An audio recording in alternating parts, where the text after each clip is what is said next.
রিয়া মনে আজকে স্কুলে গিয়েছিলেন, এই কাজ দিয়েছে ছবি যোগে আরো নতুন শব্দ। ঠিক আছে, এই ছবির নিচে যে সমস্ত শব্দগুলো লেখা আছে এই শব্দগুলো খাতায় সুন্দর করে সাজিয়ে লিখুন পরিষ্কার পরিচ্ছন্নভাবে। ঠিক আছে, হয়ে গেলে আমাকে দেখাবেন। লিখুন সুন্দর করে লিখুন।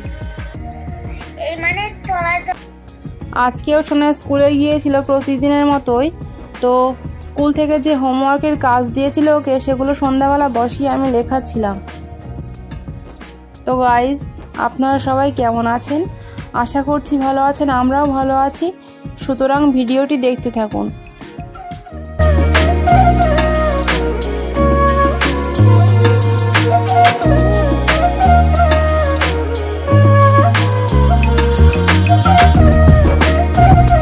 আছে পড়ুন তো, একটু চলে আসুন।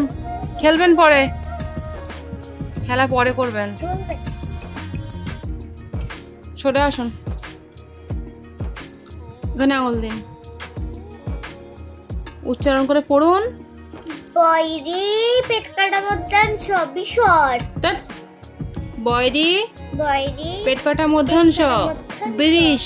বিষ গয়রি বয়রি হ হ গৃহ। ময়রি গ ময়রি না ময়রি গ মৃগ। গমৃগ। এটা কি? কয়রি একাদ দেখি দেখি মধ্যাহ্ন কৃপান। বই দেখে পড়াচ্ছি। ঠিক আছে, কয়রি কয়রি একার মধ্যাহ্ন কৃপান। ময়রি ময়রি মধ্যাহ্ন আকার ল মিরিগাল। মিরিনাল। মিরিনাল। তারপর শয়রি তারপর শয়রি গয়াকাল ল গয়াকাল ল শ্রীগাল। শ্রীগাল। এই যে ছবিগুলো দেওয়া আছে, এই ছবি যদি আপনার পরীক্ষায় পড়ে তার নিচে কিন্তু এই নামগুলো লিখতে হবে, বুঝলেন? আচ্ছা, এখানে বলুন, আঙুল দিন এখানে। এরকম রাজার ছবি যদি আপনার বইতে থাকে, মানে পরীক্ষার খাতায়, তখন সেখানে লিখবেন দন্তান নয়রি দন্তান নয়রি প তয়হসি নৃপতি। এগুলো কিন্তু ঋকারযুক্ত শব্দ। ঠিক আছে, এই 2 অক্ষরের শব্দ ঋকারযুক্ত, 3 অক্ষরের শব্দ, 4 অক্ষরের শব্দ। ঠিক আছে, এইগুলো কয় অক্ষরের শব্দ বলুন তো? ঋকারযুক্ত বলুন তো, কটা অক্ষরের শব্দ? 1 2 3 3 অক্ষরের শব্দ। আর এটা কটা অক্ষর দেখুন তো, আঙুল দিয়ে গুনুন, কটা অক্ষরের শব্দ? 1 2 3 4 4 অক্ষরের শব্দ। এটাও 1 2 3 4 4 অক্ষরের শব্দ। ঠিক আছে, পড়ুন এবার। তাহলে এরকম ছবি থাকলে লিখতে হবে নৃপতি দন্তান নয়রি প তয়হসি নৃপতি। এইরকম একটা বইয়ের ছবি যদি আপনার পরীক্ষার খাতায় থাকে তখন লিখতে হবে বলুন গয়রি হ গৃহ ব ধয়দির গোবধূ গৃহবধূ। তাহলে এরকম বইয়ের একটা ছবি থাকলে কি লিখবেন পরীক্ষার খাতায়? গৃহবধূ। এটা ঋকারযুক্ত কয় অক্ষরের শব্দ? কয় অক্ষরের শব্দ গুনুন? 5 অক্ষরের। 5 অক্ষরের শব্দ আছে বইতে? 4 অক্ষরের। কি করে বুঝলেন বলুন তো? কটা অক্ষর হাত দিয়ে গুনুন তো? 1 2 3 4। আমি মুখে বলেছি। মুখে। তাহলে এটা হচ্ছে গৃহবধূ, তাই তো? আর এটা কি? কচ্ছপের ছবি থাকলে বলবেন দন্ত স রয় দীর্ঘি দন্ত শয়রি প সরীসৃপ। ঠিক আছে, তাহলে আবার একবার রিডিং পড়ি। বলুন বৃষ গৃহ মৃগ কৃপান মৃণাল শ্রীগাল নৃপতি গৃহবধূ সরীসৃপ। এগুলো কঠিন মতো তো ম্যাচিং করতেও দিতে পারে। ঠিক আছে, রিডিং পড়ে মানে মুখস্থ রাখবেন। ঠিক আছে, মানে আজকে মন রাইমসটা লিখতে দিয়েছে। হ্যাঁ, এই যে উপরে লিখুন দা মন, লিখে এই 4 লাইন ছড়াটা খুব সুন্দর করে লিখুন। এই নিন, হয়ে গেলে বলবেন। লিখুন।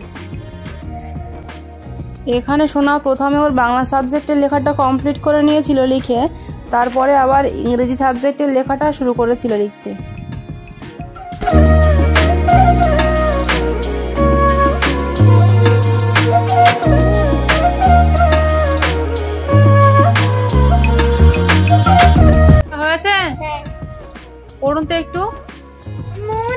দাঁড়ান একটু দেখে নি। মুন মুন মুন আমি বলে দিচ্ছি, দাঁড়ান আমি বলতে পারি। আমাকে দেখে নি, দাঁড়ান। Moon moon moon moon come daily ঠিক আছে, হাতের লেখা সবসময় এরকম পরিষ্কার করবেন। এই যা আছে চেষ্টা করবেন আরো ভালো করার, ঠিক আছে? এবার পড়ুন। Rhyme is the moon. The moon বলুন moon moon. Moon moon come daily soon you you come at night night you you give us light. অন্য সাবজেক্ট বার করুন দেখি। তো বন্ধুরা, এখানে সোনার খাতার কাজগুলোকে সবটাই লিখিয়ে কমপ্লিট করিয়ে নিয়েছিলাম এবং সেগুলোকে একটু পড়িয়েও নিয়েছিলাম। তারপরে ইংরেজি হাতের লেখার বইটা ওকে একটু পড়িয়ে নিয়ে ছুটি দিয়ে দিয়েছিলাম। আর ছুটির পরে সোনা কি তামাশা শুরু করলো আজকে, একটু ভিডিওটি সম্পূর্ণ দেখতে থাকুন। আর আজকের ভিডিওটি আমাদের এটুকুই। যদি আপনাদের ভালো লেগে থাকে তাহলে ভিডিওটিতে একটি লাইক দিয়ে আমাদের চ্যানেলটিকে অবশ্যই সাবস্ক্রাইব করবেন। Thank you.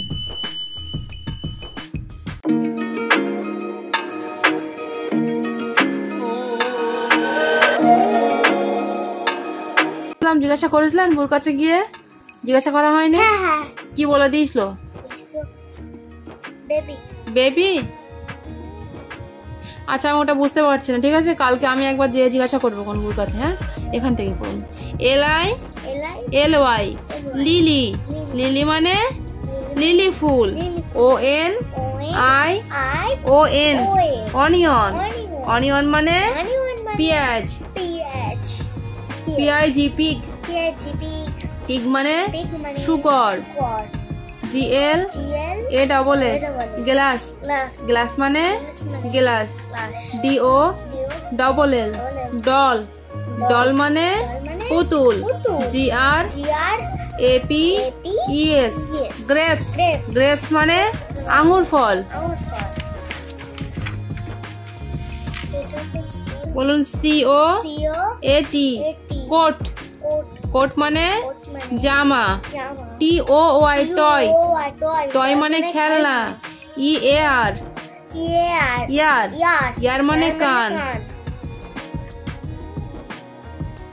CALF মানে কি ওটা? গরু। বাছুর। BAT bat.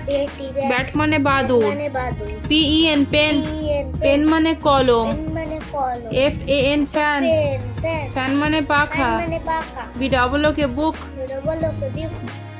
বুক। বুক মানে বই। হ্যাঁ। CHALK চক। চক মানে চক। BAG bag. ব্যাগ মানে ব্যাগ। ব্যাগ মানে থলে। কিসে করে বলছে ব্যাগ মানে থলে। তাহলে আজকে মতো আমাদের স্কুলের কাজ কমপ্লিট, ঠিক আছে? হ্যাঁ, আপনার থলে ওখানে রাখুন। হ্যাঁ, আপনার দুটো থলে, একটা হচ্ছে প্রায় এই রাখুন আগে ওখানে। ওটা আপনার ওই বই খাতা সব পড়ে গেল যা। একটা আপনার প্রাইভেটের থলে আর একটা স্কুলের থলে, তাই তো? গুছিয়ে রাখুন।